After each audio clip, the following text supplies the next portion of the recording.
കരിമങ്ങിൽ പെട്ടെന്ന് പോകാനുള്ളൊരു അടിപൊളി ഫേസ് പാക്കാണ് കേട്ടോ. വളരെ എളുപ്പം ഉണ്ടാക്കിയെടുക്കാം. ഇതിനായിട്ട് 1 സ്പൂണോളം ലിക്വിറൈസ് പൗഡറാണ് എടുക്കുന്നത് കേട്ടോ. അതിനോടൊപ്പം തന്നെ മുൾത്താനി മിറ്റി എടുക്കണം 1/2 സ്പൂണോളം.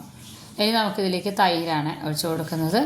തൈര് 1 സ്പൂൺ എടുത്തിട്ട് നമ്മളിതൊന്ന് മിക്സ് ചെയ്ത് നോക്കുക. ആദ്യം ഒരു ഇൻഗ്രീഡിയൻറ്റും കൂടെ ചേർത്ത് കൊടുക്കാനാണ് കേട്ടോ. ഇത് ഞാൻ ഒട്ടും സമയമില്ലാത്ത നേരത്തൊക്കെ ഫേസ് പാക്ക് ഉണ്ടാക്കുമ്പോൾ ചെയ്യുന്നതാണ്. ഇനി ഇതിലേക്ക് ഒന്ന് മിക്സ് ചെയ്ത് കൊടുത്തതിന് ശേഷം 1 സ്പൂണോളം തന്നെ, ഇതിലൊട്ടും വെള്ളം ചേർക്കാത്ത റോസ് വാട്ടറിലാണ് നമ്മളിത് മിക്സ് ചെയ്ത് എടുക്കുന്നത്. കരിമങ്ങലുള്ളവർക്ക് നല്ല ബെസ്റ്റ് ഫേസ് പാക്കാണ് കേട്ടോ ഇത്. ലിക്വിറൈസ് പൗഡറും അതുപോലെ തന്നെ റോസ് വാട്ടറും തൈരൊക്കെ വെറുതെ ഇങ്ങനെ മിക്സ് ചെയ്ത് തേച്ചാൽ തന്നെ ആ കറുത്ത പാടുകളൊക്കെ പോയി വരും. പ്രത്യേകിച്ച് ഈ വെയിലൊക്കെ ഉള്ള സമയത്ത് നമ്മൾ പുറത്തൊക്കെ പോയി വന്നു കഴിഞ്ഞാൽ വൈകുന്നേരം ഈ ഫേസ് പാക്ക് ഇടുന്നതാണ് എപ്പോഴും നല്ലത്. ഇത് 4ഉം കൂടെ നന്നായിട്ട് ലൂസാക്കി ഇതുപോലെ മിക്സ് ചെയ്തെടുക്കണം.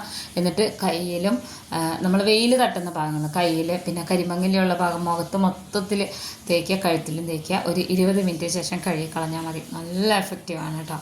ഇത് നമ്മൾ 2 ദിവസം കൂടുമ്പോൾ മുഖത്ത് ഇടുന്നത് നല്ലതായിരിക്കും. അപ്പോൾ അതാ ഇത്രയേ ഉള്ളൂ. അപ്പോൾ നമ്മുടെ ഫേസ് പാക്ക് ഇവിടെ റെഡി ആയിട്ടുണ്ട്. വീഡിയോ ഇഷ്ടമായ ചാനലൊന്ന് സബ്സ്ക്രൈബ് ചെയ്ത് വെച്ചേക്കണേ. അപ്പോൾ ഇത് എല്ലാ സ്കിൻ ടൈപ്പുകാർക്കും ഉപയോഗിക്കാൻ പറ്റുന്നതാണ് കേട്ടോ. ഇത് രണ്ടും ഒട്ടും തരിയില്ലാത്തത് കൊണ്ട് തന്നെ നല്ല ഇങ്ങനെ ഫൈൻ പേസ്റ്റ് ആയിട്ടിരിക്കും നമ്മൾ മിക്സ് ചെയ്ത് വരുമ്പോൾ.